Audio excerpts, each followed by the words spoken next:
సర్వసాధారణంగా హోలీ అనేటువంటి పండుగను మనకంటే ఎక్కువగా ఢిల్లీ, యూపీ, మధ్యప్రదేశ్, ఉత్తరప్రదేశ్లో చాలా ఎక్కువగా జరుపుకుంటారు.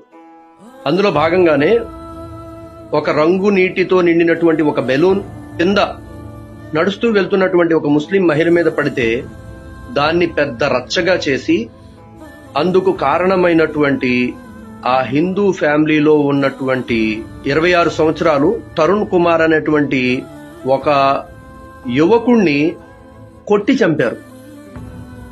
మొట్టమొదటి విషయం ఏంటంటే, మీరు ఆ రంగు నీళ్లు పడితేనే ఆ చిన్న ఇష్యూని తీసుకొని రాడ్లతో కర్రలతో కొట్టడానికి వెళ్ళిపోయి అతడు చచ్చిపోయేదాకా కొడతారా?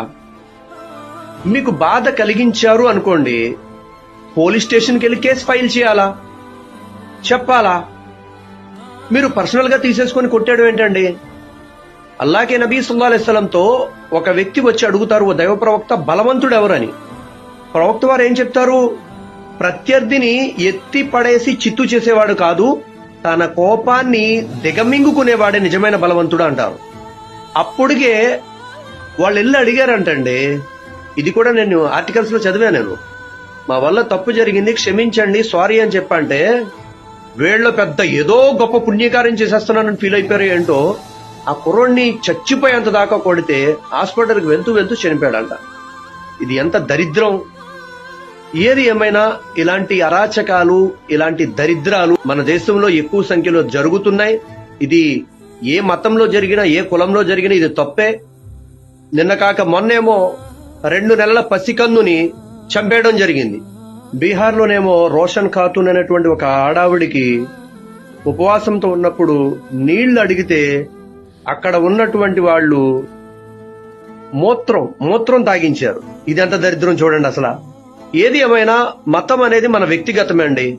ఆ మతం కారణంగా ఎదుటోళ్ళని ఎప్పుడైతే బాధ పెట్టామో, ఆ మతం వంకతోటి ఎప్పుడైతే ఎదుటోళ్ళని ఇబ్బంది పెట్టామో, అసలు నీ మతం దేనికి ఉపయోగం లేదు. ఇక్కడేమో మా ఏరియాలోనేమో పునర్విక అనేటువంటి ఒక పాప కోసం హిందువులు, ముస్లింలు, క్రైస్తవులు అందరూ కలిసి ఆ అమ్మాయి ప్రాణాన్ని రక్షించాలని చెప్పి తహతాలాడుతూ ఎంతో కష్టపడతారు. ఒక పక్కేమో ఒలి అనేటువంటి ఒక కోవబన్న అమ్మేటువంటి వ్యక్తిని అవమానించారని చెప్పేసి ఆంధ్ర, తెలంగాణలో తెలుగు వాళ్ళంతా కూడా ఒక రేంజ్ లో ఆ విషయాన్ని సమర్థించి అలా అవమానించకూడదని చెప్పి మాట్లాడుతుంటే, మీరేంట్రా దరిద్రుల్లా తయారయ్యారు? తిట్టడానికి కూడా రంజాన్ నెల అయిపోయింది, ఉపవాసాల్లో ఉన్నాం.